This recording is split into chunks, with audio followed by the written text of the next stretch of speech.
बिस्मिल्लाहिर्रहमानिर्रहीम। अस्सलाम वालेकुम। मैं हूं किरण मुनव्वर और आज हम पढ़ रहे हैं बाइपोलर डिसऑर्डर। बाइपोलर डिसऑर्डर को मैनिक डिप्रेशन भी कहते हैं। ये एक ऐसी कंडीशन है जिसमें मूड या तो बहुत हाई रहता है और एक पीरियड ऐसा आता है जिसमें मूड लो हो जाता है। जैसा कि बाइपोलर लफ्ज़ का मतलब ही ये है कि दो पोल हो जाते हैं। लाइफ में एक ऐसा पीरियड आता है जिसमें डिप्रेस रहेगा पेशेंट और मूड जो है वो बहुत लो रहेगा, एनर्जी बहुत लो रहेगी। और एक ऐसा पीरियड आएगा जिसमें जो मूड है वो बहुत हाई हो जाता है, एनर्जी बहुत हाई हो जाती है और स्लीप भी चेंज हो जाएगी। जो हम मेनिया की पीरियड आएगा तो स्लीप जो है वो बहुत कम हो जाती है, एनर्जी हाई हो जाती है, बिहेवियर चेंज हो जाता है, एकदम से बहुत ज़्यादा खुश हो जाते हैं और इस तरह के लाइफ में फैसले ले लेते हैं। बाइपोलर डिसऑर्डर जो है उसमें मेनिया की एक फेज़ आती है जिसमें पेशेंट जो है ओवरली एक्साइटेड हो जाता है और उसकी सेल्फ स्टीम बहुत हाई हो जाती है, ओवरली कॉन्फिडेंट हो जाता है और इसमें जो है पेशेंट जो है चिड़चिड़ापन भी उसमें आ सकता है और इम्पल्सिव बिहेवियर हो जाता है उसका बहुत। और ऐसे केयरलेस होके फैसले लेता है कि जो वो कभी लाइफ में ऐसे फैसले नहीं आमतौर पे लेता। तो इस फेज़ में वो इस तरह के फैसले ले लेता है, बहुत से पैसे इस जगह में इन्वेस्ट कर देता है, बगैर सोचे समझे इन्वेस्टमेंट कर देता है। और मेनिया के एपिसोड कुछ लोगों में जो है इसमें डिल्यूजन भी हो सकती है। डिल्यूजन में ऐसी चीज़ों पे बिलीव होता है जो कि रियल में एग्जिस्ट नहीं करती। नाउज़बिल्ला लोग अपने आप को खुदा कहना शुरू कर देते हैं। उनका बिलीव होता है, उनका मानना होता है कि उनके पास सारी पावर्स हैं, वो कुछ भी कर सकते हैं, ऐसे उनके बिलीव हो सकते हैं। और हेलुसिनेशन के सिम्टम आ सकते हैं। हेलुसिनेशन में ऐसे लोग नज़र आते हैं जो कि रियल में नहीं मौजूद होते हैं और ऐसी आवाज़ें सुनाई देती हैं, उनको लगता है कि लोग जो उनके बारे में बात कर रहे हैं, उनके खिलाफ बात कर रहे हैं। और एक हाइपोमेनिया की फेज़ आती है। इसमें मेनिया के मुकाबले में सिम्टम जो है वो माइल्ड होते हैं, इतने सिवियर नहीं होते, इसमें डिल्यूजन और हेलुसिनेशन नहीं होती।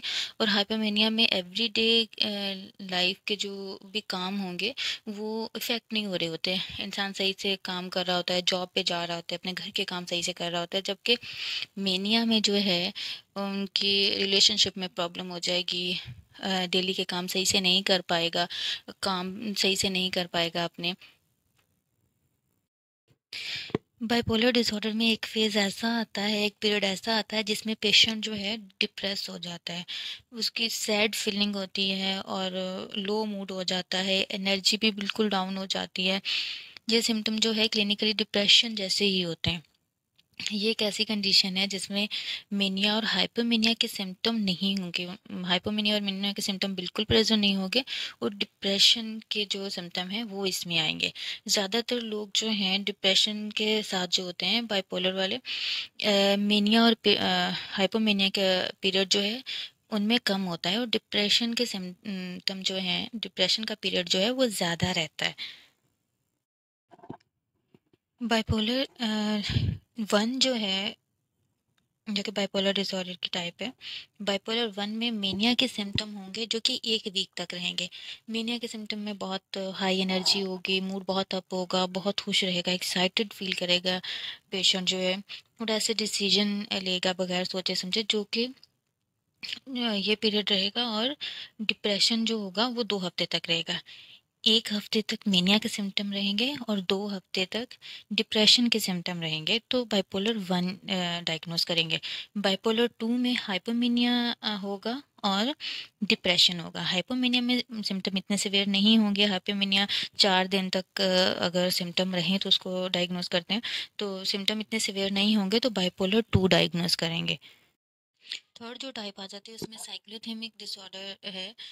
इसमें जो है मेनिया का पीरियड रहेगा और डिप्रेशन बिहेवियर होगा, डिप्रेसिव बिहेवियर होगा, जो कि अडल्ट में अगर ये 2 साल तक इस तरह इसके सिम्टम रहें तो साइक्लोथेमिया डायग्नोज करेंगे। और चिल्ड्रन में 1 साल तक रहे तो हम डायग्नोज करेंगे, लेकिन इसके सिम्टम इतने सिवियर नहीं होते जितना कि बाइपोलर वन में और टू में जितने सिवियर होते हैं।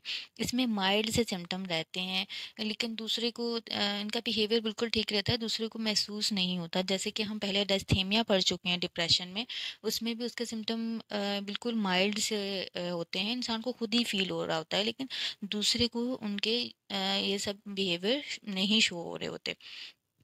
तो फिर हम उसे साइक्लिथेमिया जो है वो डायग्नोस करेंगे।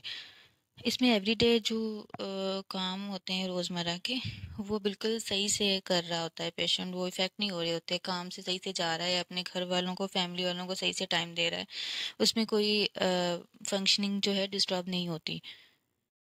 बाइपोलर डिसऑर्डर की जो कॉज़ है उसमें बायोलॉजिकल डिफरेंसेस की वजह से भी हो सकता है, जिसमें फिज़िकल ब्रेन में फिज़िकल चेंजेस की वजह से भी ये हो सकता है, और जेनेटिक भी हो सकता है। जेनेटिक में किसी भी फैमिली में किसी के साथ भी अगर है तो इसके चांसेस ज़्यादा हो जाते हैं कि ये डिसऑर्डर हो जाए।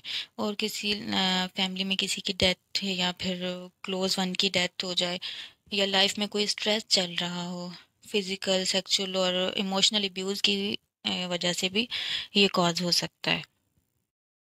इसकी ट्रीटमेंट में प्राइमरी ट्रीटमेंट जो होगी उसमें मेडिकेशन दी जाती है और साइकोथेरेपी करते हैं सिम्टम को कंट्रोल करने के लिए।